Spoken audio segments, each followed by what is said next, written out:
All right, joining me once again here on the Matthew Filipowicz Show is my good buddy Lee Fang. Lee is a reporter for The Nation magazine. He is also the author of the new book, The Machine, a field guide to the resurgent right, which you can find at themachinebook.com. You can also find Lee on Twitter at LHFang. Lee, thank you so much for being on the show again. Hey, thanks so much for having me.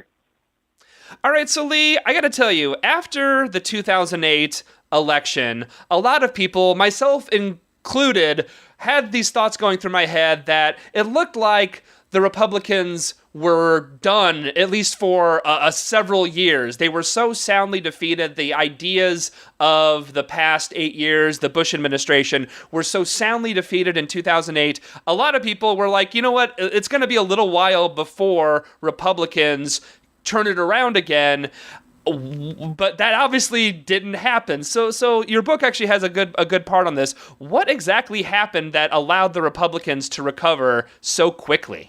Well, let's think about just how significant this turning point was at the end of 2008. There had been this 30-year period between Reagan and George W. Bush where we had this kind of dominant economic theory, supply-side economics. We had this kind of period of war, of financial crisis, of the mortgage crisis. I think a lot of folks were just tired of the brand of the Republican Party. There were these series of scandals, everything from the sex scandals, from these hypocritical social conservatives, these gay scandals from Larry Craig, all the way to the political corruption of Tom DeLay and Jack Abramoff, Duke Cunningham, all of these stories that kind of tarnished the Republican brand. I mean, Gallup, the polling group, had shown that the Republican Party was at its lowest popularity level ever since they'd been taking these types of studies. So, a lot of folks, and I think, not even like Democratic partisans, really there was immediate consensus that something had to change, that there needed to be a new direction in this country, and that for the first time, there was a Democratic partisan alignment that could have really changed things. For the first time, there was not just a majority of Democrats in the Senate, but this was a progressive majority. For the past 100 years, when Democrats were the majority in the Senate, they were reliant on a contingent of very conservative Dixiecrats, and the majority that was in the Senate, coming into 2009, was a progressive majority for the most part. And of course, there was a big majority in the House. Obama had been elected, a majority of state governorships, a majority of state legislatures. There was really that kind of really special partisan alignment that really, it hasn't existed since, you could argue since Reconstruction, when progressive Republicans controlled Congress.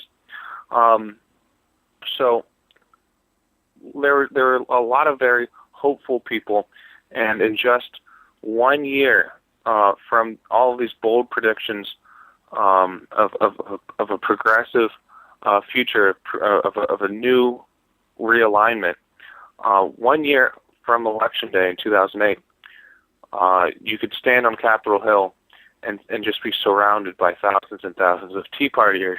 And if you listen to the news that one day, which was 12 months out from the election, there were kind of these bold predictions about how Obama was doomed, how healthcare was almost kicked to the can, how nothing else could pass. And then 1 year after that, really right-wing Republicans, I mean, truly, some of the most conservative Republicans we've ever seen took control of the U.S. House, one of the biggest upsets in American history. So that is the big question: how did this happen? How is there such a reversal in fortune for progressives in just really 1 year, but I guess to be exact, 2 years from the 2008 election? And I think the book goes through something that is not really talked about in campaign finance. So, a lot of folks talk about how, you fund a candidate or fund a committee or maybe a super PAC. But what this book talks about is how money can move around the system and fund political infrastructure, the think tanks, the front groups, the strategists, the PR firms, the training institutes, all of these kind of outside organizations that shape public opinion, that shape the type of people who run for office, who go out and develop things like the Tea Party, and shape what comes out in the media and the newspaper, and the very ideas that we talk about in society.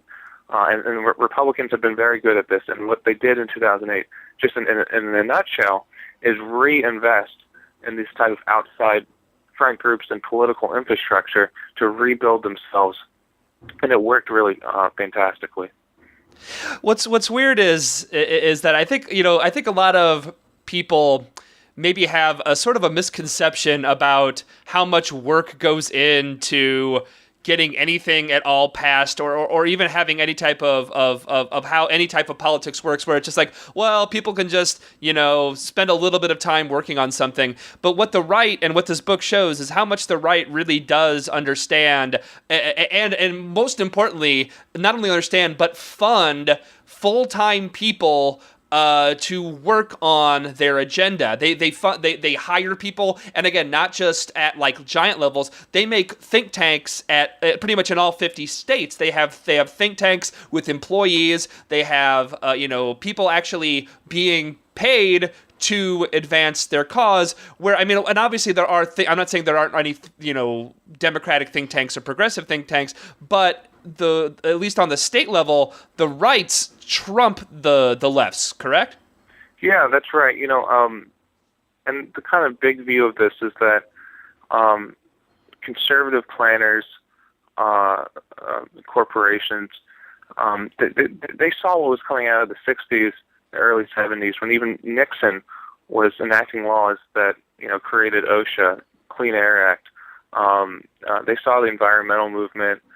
They saw a very powerful union movement. They saw the kind of social consciousness that brought the women's movement and the civil rights, and they had a freak out moment. They wrote lots of memos and had strategy meetings, and out of these meetings came the Heritage Foundation, founded in the 70s, ALEC, the American Legislative Exchange Council, founded in the 70s, the Charles Koch Institute, which later became the Koch Institute or the Cato Institute, founded in the 70s. So this kind of period of ramping up the money that was dumped into politics and creating these long-term planning organizations, this all happened in the 70s. And I think there's been a lot of literature that shows that this kind of activity really spawned the Reagan Revolution in the 80s and sustained it all the way through George W. Bush. And what my book looks at is that this process of funding these types of groups kind of redoubled. They went back to the old playbook and just did everything, but did it 3 or 4 times with more money, more people, more resources. And the states are a great example. So the book has one chapter that looks at how in 2009 conservatives started rapidly dumping tens of millions of dollars into the state level to kind of mirror what they've been building in D.C. for 30 years. So in 2009, for example, they started this new effort to create a new media outlet in every single state attached to a state think tank. So they've hired over 100 former journalists to create these media outlets. They're not like Fox News. Fox News is for profit. These are not for profit. They offer their news content for free for any newspaper that wants to take it. So it's basically a syndication service. And they've been very explicit in saying, look, in the wake of the financial crisis, everyone's laying off reporters. Let's take advantage of this situation by giving away content for free, but it has a bias and comes from our point of view. So these news articles say, the reason for these budget crises in the state is because teachers are paid too much. Well, another way we can fix all these problems is by getting rid of collective bargaining, getting rid of these defined pension plans. So they've really helped lay the groundwork for this kind of movement towards the right on the state level. I mean, you saw a lot of these investments in places like Wisconsin and Michigan, and look where we are today, just 4 years out in the quote-unquote Obama era. These states have moved to the hard right. They've basically gotten rid of their unions.